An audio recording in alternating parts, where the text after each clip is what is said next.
Amara loved her husband and did everything she could to take care of her sick husband. But despite her efforts, Chukwudi's condition worsened. One dark and stormy night, Chukwudi passed away, leaving Amara heartbroken and alone.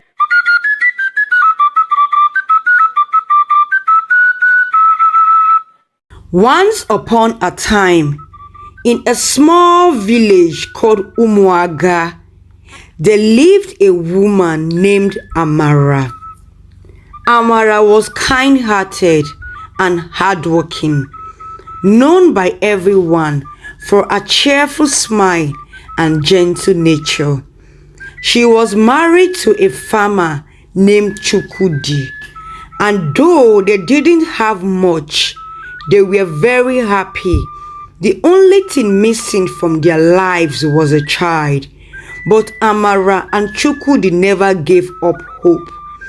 One rainy season, Chukwudi fell very ill. Amara did everything she could to take care of him, but despite her efforts, Chukwudi's condition worsened.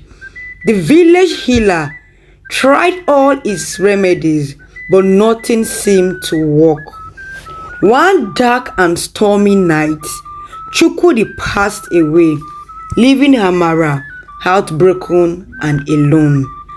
Amara's sorrow was deep, and her troubles didn't end with her husband's death. Chukwudi's brothers Okechukwu and Ifeanyi were very cruel. They accused Amara of causing Chukwudi's death, saying she was a witch. The villagers, scared and unsure, didn't know what to believe. The brothers seized Chukwudi's farmland and house, leaving Amara with nothing. She was forced to move into a small rundown hut at the edge of the village. Unknown to everyone, including Amara herself, she was a few weeks pregnant when Chukwudi died. Life was tough for Amara in a little hut. She had to fend for herself, gathering firewood, fetching water, and doing odd jobs for the villagers to earn a little coins. One morning, Amara woke up feeling very sick. She couldn't keep any food down and felt dizzy. She went to see the village healer, an old woman named Mama Nkechi.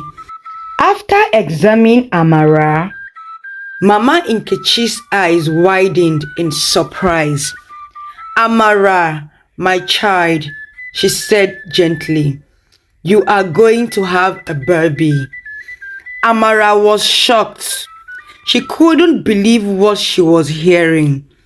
A mix of joy and fear filled her heart. Joy because she was going to have a child of her own, and fear because she had no idea how she would take care of a baby with so little. Despite her fears, Amara decided to keep the news to herself for now. She continued to work hard every day, saving as much as she could for the arrival of the baby. She knew it wouldn't be easy, but she was determined to provide a good life for her child. Months passed, and Amara's belly grew. The villagers began to notice and whispered among themselves. Okechukwu and Ifeanyi were furious when they found out. They accused Amara of bringing more shame to their family and threatened to throw her out of the village. But Amara stood her ground.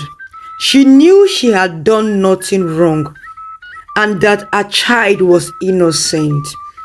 The village chief, a wise old man named Eze, called for a meeting to decide what should be done.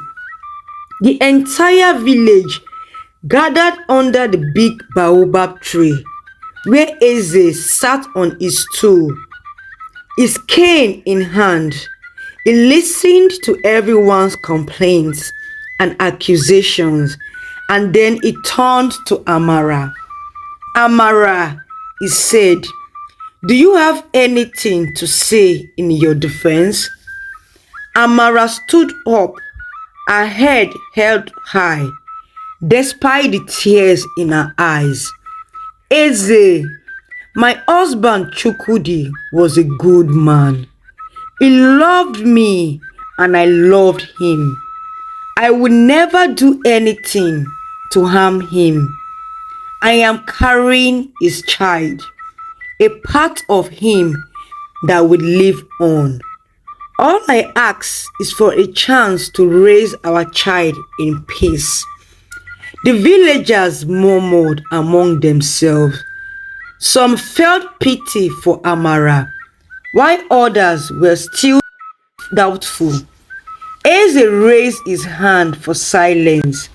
"We must seek the truth," he said. "Let us visit the wise seer, Nnamdi, who lives by the river. He will help us understand what truly happened." The next day, Eze, Amara, Okechukwu, Ifeanyi, and a few villagers made their way to Nnamdi's hut. The wise seer welcomed them and listened to their story. He then asked for a moment alone to consult the spirits. After a long while, Nnamdi returned, his face calm and serene. "The spirits have spoken," he announced. "Amara is innocent. Chukwudi's death was caused by a sickness, not by any human hand. The child she carries is indeed Chukwudi's, and it is a blessing for this village."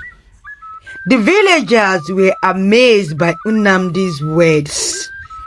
Okechukwu and Ifeanyi looked ashamed, but their hearts were still filled with anger and jealousy. Amara was relieved, but she knew her troubles were far from over. She still had to face the challenges of raising a child on her own, and the resentment from her in-laws was growing stronger. But she was determined to fight for her child and to build a future filled with hope and love. And so, Amara's journey continued, filled with unknown trials and unexpected joys, as she prepared for the arrival of her baby in the small village of Umuaga. Thank you very much for watching this video. If you enjoyed the video and want to be watching more interesting African folk tales, please subscribe to my channel and turn on the notification bell to notify you whenever I post my videos.